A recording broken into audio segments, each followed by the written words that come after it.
Mais comment le jeûne fonctionne-t-il donc? Comment expliquer que 2/3 des patients se sentent mieux? Un tel chiffre incite à la prudence. Est-ce un effet placebo?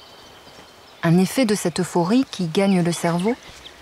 Ou bien a-t-on mesuré dans le corps, avec des instruments objectifs, les changements que tous décrivent?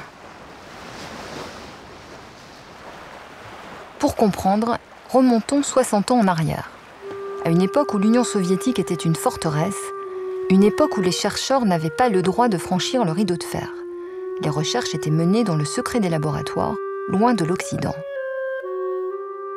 Au départ de cette aventure scientifique, comme souvent en science, la rencontre entre le hasard et un chercheur à la pensée originale. Moscou, hôpital Korsakov. La camisole chimique remplace la camisole de force, mais le traitement gagne à peine en humanité. Confronté un jour à un patient prostré qui refuse de se nourrir, un psychiatre, Yuri Nikolaïev, se démarque.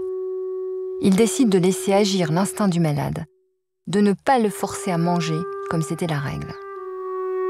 Dans ses carnets, le psychiatre note avec surprise. À partir du 5e jour, son négativisme a commencé à diminuer. Le malade a ouvert les yeux.